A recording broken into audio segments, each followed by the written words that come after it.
ഇപ്പോൾ ഇന്നലെ വേടന്റെ പരിപാടി അവിടെ സംഘടിപ്പിച്ചു അല്ലേ? വേടന്റെ പരിപാടി സംഘടിപ്പിച്ചു. അല്ലാത്ത ജനമാണ്.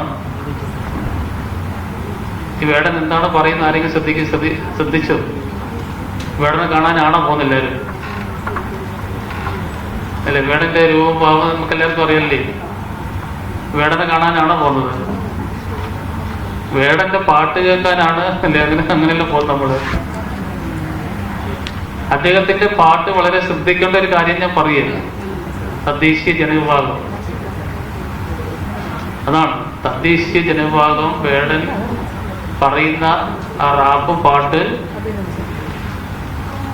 അതാണ് ജനത്തിന് ഉത്തേജനം നൽകി. അതുകൊണ്ടാണ് ജനം ഈ പരിപാടിക്ക് ഇങ്ങനെ തിക്കും തിരക്കുമായി ഓടിക്കൂടുന്നത്. അത് നമ്മൾ നന്നായിട്ട് മനസ്സിലാക്കിക്കോണം. വിവേചനം അല്ലേ തിരിച്ചറിയാൻ വേണ്ടി സാധിക്കില്ലേ? അങ്ങനെയുള്ള കാര്യങ്ങളാണ് വേടൻ പാട്ടിൽ കൂടി പറയുന്നത്. ഇത് പറയുമ്പോൾ തന്നെ അതിന്റെ ഒരു ഓപ്പോസിറ്റ് ഉണ്ട്. നമ്മൾ സ്വയം അങ്ങോട്ട് താണു കൊടുക്കേണ്ട കാര്യമുണ്ടോ?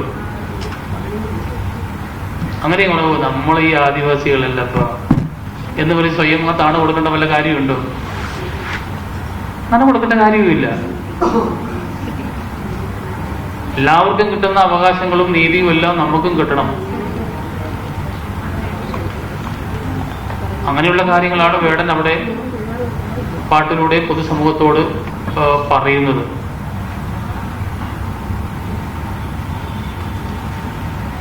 ഞാനതിൻ്റെ ഒരു സൂചന ഇവിടെ പറഞ്ഞു എന്ന് മാത്രമേ ഉള്ളൂ. മറ്റ് കൂടുതൽ കാര്യങ്ങളിലേക്ക് ഞാൻ കടക്കുന്നില്ല.